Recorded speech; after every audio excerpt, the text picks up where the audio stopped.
बच्चों, आज आप मेरे साथ आपकी पाठ्य पुस्तक बसंत भाग 2 का पाठ 11 पढ़ रहे हैं, जिसका की नाम है रहीम के दोहे।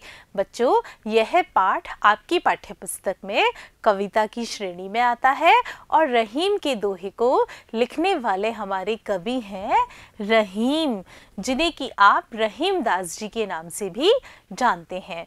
बच्चों, मैं आप लोगों के लिए रहीम दास जी से संबंधित कुछ जानकारी लेकर आई हूँ, जो कि बहुत रोचक है और आप लोगों के लिए बहुत ही महत्वपूर्ण है।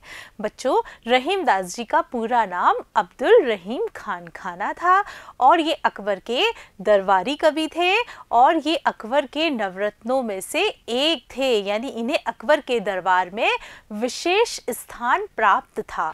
बच्चों, इन्होंने जो दोहे लिखे हैं वे दोहे बहुत ही सुंदर हैं और वे छोटे होने के साथ साथ हमें बहुत अधिक ज्ञान की बातें बताते हैं। बच्चों, इनके दोहों के माध्यम से हमें यह शिक्षा मिलती है कि हमें समाज में कैसा व्यवहार करना चाहिए, मनुष्य को कैसे लोगों से मित्रता करनी चाहिए, किस समय मनुष्य का आचरण कैसा होना चाहिए। ये सारी बातें इन्होंने छोटे छोटे दोहों के माध्यम से प्रस्तुत की है। बच्चों, ये होने को एक मुसलमान थे, लेकिन इनकी गणना कृष्ण भक्त कवियों में की जाती है और बच्चों ये सांप्रदायिक सद्भाव को भी बढ़ावा देते थे। बच्चों, रहीम दास जी हैं, उन्होंने अपने दोहों के लिए जो विषय वस्तु ली है वह हमारे प्राचीन काव्य, प्राचीन ग्रंथ हैं, उनसे अपनी विषय वस्तु ली है, उनको आधार बनाकर अपने दोहों को लिखा है। इनके दोहों में एक खास बात यह भी है कि इनके दोहों में हमें प्राचीन समय के दृष्टांत और उदाहरण भी देखने को मिलते हैं। तो बच्चों, आज आप ऐसे रहीम दास जी के दोहे पढ़ रहे हैं मेरे साथ। बच्चों, आप लोगों के मन में दोहे शब्द को सुनकर बहुत सारे प्रश्न उठ रहे होंगे कि ये दोहा क्या होता है। बच्चों, ये दोहा एक प्रकार का छंद होता है। हम जब कविता लिखते हैं तो किसी न किसी छंद में ही उसकी रचना करते हैं, जिससे कि उसे गाना, उसे बोलना बहुत ही सरल हो जाता है।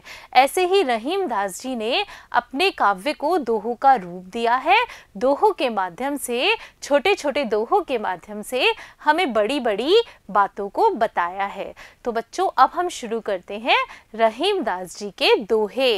लेकिन बच्चों, इससे पहले मैं आपको इनके दोहे पाठ का एक छोटा सा परिचय देती हूँ। चलते हैं हमारे पाठ परिचय की तरफ, देखते हैं क्या है इसमें। रहीम के दोहे रहीम दास जी के द्वारा रचित है। बच्चों, इस पाठ के जो कवि हैं वह आपको बहुत ही सरलता से याद हो जाएंगे। क्यों हो जाएंगे? क्योंकि हमारे पाठ का नाम ही है रहीम के दोहे और रहीम के दोहे लिखने वाले कौन हैं? रहीम दास जी। ये दोहे रहीम दोहावली से लिए गए हैं, जो कि इनका एक काव्य है। इन दोहों के द्वारा मित्रता, नैतिकता, सज्जनता, सदाचरण आदि की शिक्षा दी गई है। हाँ बच्चों, इनके दोहे होने को तो बहुत छोटे छोटे हैं, लेकिन इनमें हमको बहुत ही रहस्य की बातें जानने को मिलती हैं। तो बच्चों, अब हम चलते हैं हमारे दोहों की तरफ। हाँ बच्चों, एक बात और, आपकी पाठ्य पुस्तक में रहीम दास जी के 5 दोहे दिए गए हैं। 5 में से 2 दोहों का अध्ययन हम इस प्रथम भाग में करेंगे और बाकी के जो 3 दोहे हैं उनका अध्ययन हम इस पाठ के दूसरे भाग में करेंगे। तो बच्चों, शुरू करते हैं। देखते हैं पहला दोहा क्या है। कही रहीम संपत्ति सगे, बनत बहुत बहुरीत, विपत्ति कसौटी जे कसे, तई सांचे मीत। बच्चों, ये जो दोहा है रहीम दास जी का, यह हमारा मित्रता से संबंधित है। इस दोहे के माध्यम से हमें मित्र की पहचान करना बताया गया है कि हमारा मित्र कैसा होना चाहिए, हम अपना मित्र किसे माने, किस तरह से हम अपने मित्र को पहचाने, वह इस दोहे में बताया गया है। तो बच्चों, पहले हम इसके कठिन शब्द देखते हैं।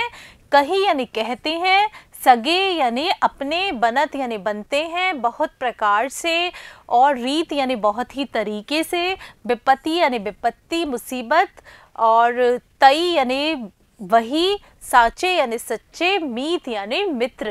रहीम दास जी कहते हैं, देखते हैं पहली लाइन। कही रहीम संपत्ति सगे, कवि रहीम दास जी कहते हैं कि जब हमारे पास धन होता है, संपत्ति होती है, तो हमारे बहुत सारे लोग सगे बन जाते हैं, यानी कि अपने बनकर सामने आते हैं। बच्चों, ऐसा ही होता है, जब हमारे पास धन होता है तो सारे के सारे जो रिश्तेदार होते हैं वह हमारे मित्र बनते हुए आ जाते हैं, और जो दूसरे लोग हैं वह भी हमारी संपत्ति को देखकर हमसे मित्रता करना चाहते हैं। बनत बहुत बहुरीत, और मित्रता करने के लिए बहुत बहुत प्रकार से कोशिशें करते हैं, बहुत तरीके से अपनापन दिखाते हैं। कब दिखाते हैं? जब हमारे पास संपत्ति होती है, हमारे पास धन होता है। विपत्ति कसौटी जे कसे तई सांचे मीत। लेकिन जब हमारे पास विपत्ति आए यानी मुसीबत आए या हमारा कठिन समय हो, उस कठिन समय की कसौटी पर जो कसता है, जो खरा उतरता है, यानी जब हमारा कठिन समय चल रहा हो, उस समय जो व्यक्ति हमारा साथ देता है, तेई सांचे मीत, वही हमारा सच्चा मित्र होता है। देखिए, रहीमदास जी ने कितनी बड़ी बात कही है। अगर हमें अपना मित्र पहचानना हो तो हमें किस समय का इंतज़ार करना चाहिए? हमें देखना चाहिए कि हम किसी कठिनाई में पड़ रहे हों, मुसीबत में पड़ रहे हों, और ऐसे समय में अगर कोई व्यक्ति हमारा साथ नहीं छोड़ता है, पूरी तरह से हमारे साथ रहता है, वही हमारा मित्र कहलाने का अधिकारी होता है, वही हमारा सच्चा मित्र होता है। तो बच्चों, यह दोहा आपको समझ में आ गया होगा। अब हम चलते हैं अगले दोहे की तरफ। देखते हैं क्या है इसमें। जाल परे जल जात बही तज मीनन को मुँह, रहीमन मछली नीर को तौ न छांडत छो। बच्चों, ये जो दोहा है इसमें रहीमदास जी ने मछली का पानी के प्रति प्रेम बताया है। देखिए किस तरह से बताया है। जाल परे, जाल हम किस में डालते हैं? जल में डालते हैं। कब डालते हैं? जब हमें मछली पकड़नी होती है। जब हम मछली पकड़ने के लिए जाल को पानी के अंदर डालते हैं तो पानी जाल में से बह जाता है और मछली फंस जाती है। लेकिन जो वो मछली है वह पानी से इतना अधिक प्रेम करती है कि पानी बहकर निकल जाता है, उसके बाद भी वह पानी से प्रेम करना नहीं छोड़ती है, उसके बाद वह मर जाती है। देखते हैं दोहा। जाल परे यानी जाल डालने पर या जाल डालने पर जल जात बही, जो जल है वह बाहर निकल जाता है। जब पानी के अंदर, नदी या तालाब में कहीं भी हम मछली पकड़ने के लिए जाल डालते हैं तो जो हमारा जल होता है, पानी होता है, पानी के पर्यायवाची होते हैं नीर, तोय, अम्बु, बारी, ये जो पानी है, जल है, वह बाहर निकल जाता है। तज मीनन को मोह, तज यानी त्याग कर, मीनन यानी मछलियों का, मोह यानी जल मछलियों का मोह त्याग कर जाल में से बाहर निकल जाता है।